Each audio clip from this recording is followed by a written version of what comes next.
What is going on, guys? Rewinds here, and in this video I'm going to be bringing you guys the full spoilers for Boruto 2 Blue Vortex Manga chapter number 18. We did get some basic spoilers come out about 8 to 10 hours ago. Unfortunately, no panel leaks this month, at least not yet, but the fact that we have actual, summaries out is pretty good in itself. I just waited for the full summary to come out before I decided to make my video this month.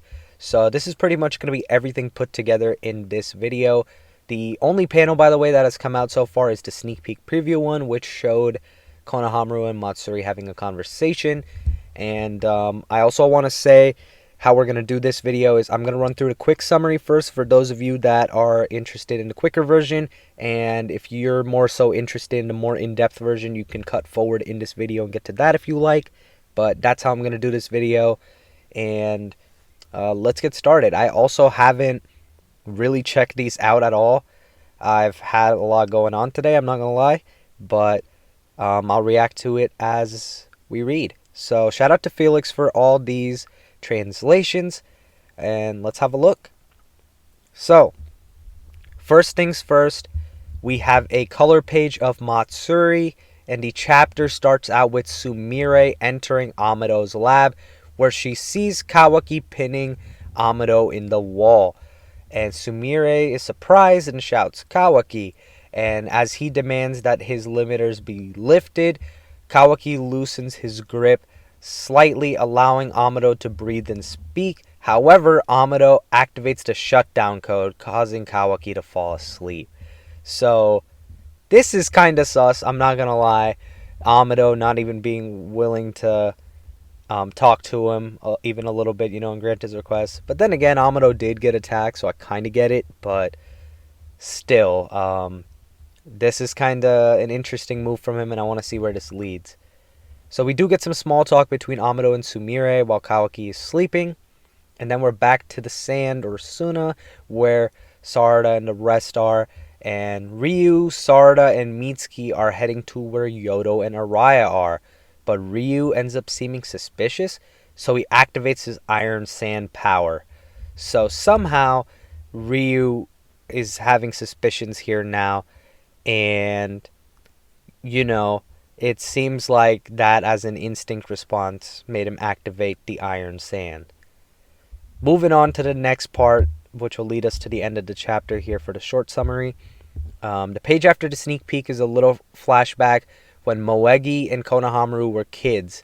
This is Matsuri still blushing, so she's pretty much getting the memories of Moegi that Moegi had with Konohamaru when they were younger. Matsuri and Ryu apparently were pretending to be nice. They knew that they were after the Thorn Soul, so I guess they never fell for this trap to begin with, and instead maybe they laid a trap of their own. That's what I think could be possible here from the way they're going about it, especially if they were pretending to be nice. Kawaki wakes up in a room with Amado, Sumire, and Akebi's body. I think I read it wrong. No, actually, he wakes up in a room with Amado, Sumire, and Akebi's body, and they end up having a long talk, probably about implanting his karma, and Kawaki doesn't seem to want to do it. I guess that's what they're implying here. Matsuri stops blushing suddenly. So yes, they were pretending, and then she attacks Konohamaru. So that's crazy. Matsuri just pulled off an act of a lifetime, because if you saw how she was acting last chapter versus this is crazy. And Ryu takes out his Thorn Soul as bait. So maybe Ryu is just cocky. It's very possible. Ryu could just be cocky, and he takes his Thorn Soul out as bait. So we'll see what happens after that. The Thorn Soul is floating in the air. He seems to be using it to bait. As bait. So Yodo charges towards it and tries to grab it. Sarada takes out a kunai and rushes towards Yodo. And the translator, Felix here, thinks that this is Ryu controlling her. But then a sword slash appears to dissipate the iron sand from them. It's Araya. He's using his sword. The chapter ends with Araya and Ryu talking. So this chapter did kick off some of the action, and it shows that the Shinju were actually putting on an act of their own. But I do like that we're actually getting the action moving this chapter. Less setup this chapter as opposed to the previous few months, and it seems like we're getting things rolling. So it seems interesting enough. Let's have a look now at the more in-depth version of the full summary and talk about that.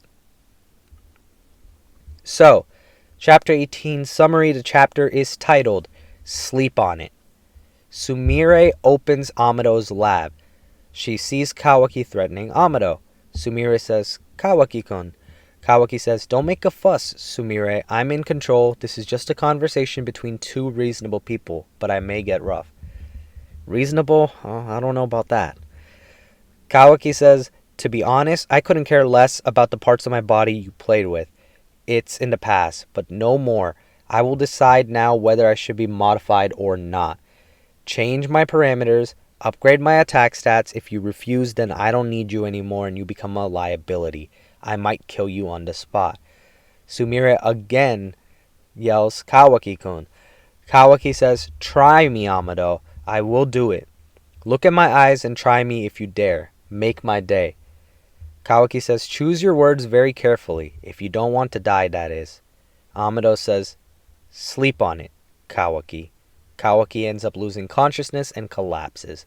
So, Amado pretty much pulled a fast one on him and put Kawaki to sleep. Amado says, that rotten brat. Sumire says, this is the same as Delta. A shutdown command? And here's page 2. Amado says, right on time. Kake-kun? I guess that might be another name. Maybe that's part of her last name. But it's Sumire. And he says, help me. We're going to move him. We then cut back to Sarada's group. Mitsuki says, here they are. The girl is Yodo and the one with the sword is RYU. Ryu says, why are they looking at me like that? Sarada says, sorry. The girl is a bit shy. RYU whispers to Yodo, I think, Yodo, calm down. You're not a kid anymore. Matsuri says, anyway, that's about it. So what do you think? Konohamaru says, well, I'm not really sure, but your condition seems alright. And you aren't pale or anything, so I think you're good. Matsuri says, I don't know why, but I got nervous earlier. But as we talked, I managed to calm down a little. Konohamaru says, well, we never met before. That's how it is. Matsuri says, I feel like I'm returning to my old self, to who I was before. It's a lot of fun talking to you. Konohamaru says, really? Good for you then. Matsuri says, can I call you Konohamaru-chan? So this is pretty much the preview page that we got. And then we have a part 1 Naruto flashback of Konohamaru with Moegi. Kid Moegi says, hey Konohamaru-chan, look, over here, hurry up. Adult Moegi also says Konohamaru-chan. And Matsuri says, what's wrong? Konohamaru says, no, it's nothing. So we got Konohamaru getting flashbacks over here. Interesting segment to add into the chapter, so we'll see how Konohamaru proceeds. Ryu says, anyway, where are those hints on Boruto's presence? Sarada says, well, it's like this. Forgot about that. And Ryu uses his iron sand. Sarada says, Ryu, what are you doing? Ryu says, this? This is iron sand. I'm scattering some around. This is how I sense people. That way I can learn a lot of things. Can you move a bit? If Boruto is around, then I can pinpoint him very soon. Ryu says, Yodo-san, I sense a lot of bloodlust coming from you. You keep watching me from afar like this. The amount of bloodlust is far from normal. Yodo says, don't pay attention. It's always like that. I'm a ninja, you know. Mitsuki says, huh? Ryu, just so we're on the same page. Boruto is a criminal from Konoha. So we're on his track to kill him, just so you know. Why are you after him? Ryu says, to be honest, I'm not really sure. Maybe because he knows too much about the Thorn Soul, for example. Sarada says, Thorn Soul? Ryu says, yeah, and other stuff like that. And this kind of makes our life harder. Juro-senpai said he should die. Sarada says, Thorn Soul. Boruto did mention something about that. Say, Ryu, can those Thorn Soul be used as baits to bring Boruto out of hiding? So, okay, it seems like they're still playing around right now with this possibility rather than Ryu recognizing immediately what's up. We are now back to Kawaki, who wakes up, and Amado says, "Don't make a fuss, Kawaki. Calm down and listen to me. I understand what you say. You're right when you say that the Shinjus are a threat. They are a threat that nobody expected and one that we don't know how to deal with effectively. To have a chance to get rid of them, I might need to change your parameters into a more attack specialist, but I have my conditions." Amado says, "This is not Delta. It's a clone I created for my daughter, Akebi. A vessel I created for her upcoming revival. Your only task is to put a karma on this vessel, and Akebi will return to life. In your karma lies the data of my daughter. With this, she will return to this world, and to me once again. The return of a soul I failed one too many times to revive. My only choice left was a mean only allowed to gods. Everything I did up to this point was for this, and my only reason to live and my true goal. The only way for me to manage that was to use karma, the way of the gods. Please, do this for me, Kawaki. Here are my conditions, that's all." Kawaki says in response, "I already told you. If this daughter of you ends up becoming an Otsutsuki upon revival, I will murder her on the spot. Do you hear me?" So it seems like Kawaki is being compliant, but he has his reservations for sure. Moving on to pages 5 through 7 of this, Amado says, "There's one chance in a million, but if she truly ends up as an Otsutsuki, then there is no choice. You will do as you please. But don't expect to go down just like that." Kawaki says, "Screw you and your conditions." "Hell no." Amado says, "What?" Kawaki says, "Upgrading my powers comes first, and I really don't need another potential enemy to pop up like that." Amado says, "Please listen, Kawaki." Kawaki says, "This is just a matter of priority. I can give you my word that I will give my karma to your daughter, even though I might have to kill her if she becomes an Otsutsuki. But this will be after we deal with all of our problems." Amado says, "Listen, Kawaki. Right now your defense and regenerative abilities makes you very hard to kill. You're almost immortal in a sense. If I change your parameters to attack instead, I can't tell if you're going to survive or not. If you die, then it's over for Akebi, and my dream would." Kawaki says, "Who told you I care about whether I live or die? What I want is the ability to kill them. Don't worry too much about me, Amado. To kill all those goddamn monsters, I will just have to become the biggest monster of them all." So, okay, Kawaki's out here talking his smack for sure. And Kawaki, it seems like based off of this, is willing to work with Amado if Amado works with him first. So it's interesting, and hey, it's good to see Amado actually reveal his intentions a little bit more too, rather than hiding something. Still seems like a lot of this seems to be for his daughter. So after that, pretty much Kawaki says, "I don't care if it's science or whatever. Use any means to make me stronger to the infinite and beyond. And the Shinjus, Code, Boruto, I'm going to kill them all. And then you will have your reunion with your daughter." So it sounds like he won't allow it until all of those threats to him are taken out. So another thing is, Amado mentioned that Kawaki's very high in defense and regenerative mode right now, which will make him very, very tough to kill. But if he switches to the attack mode, that would definitely cause a little bit more of a risky liability on defense, even though his attack would be a lot stronger. Now we are back to Konohamaru. Matsuri says, "Today was just the best day ever. To think I would talk with you that long, Konohamaru-chan. To be honest, I'm quite young and I haven't lived long yet, but I'm so happy to be with you, Konohamaru-chan." Konohamaru says, "Hey, wait a minute. Can you not call me that?" "Well, I mean," Matsuri says, "Why?" Konohamaru says, "Only one person is allowed to call me like that. It's weird, really. I don't mind much this stuff usually. Anyway, who cares? Just call me plain and simple Konohamaru." Matsuri says, "Only one? And who is that?"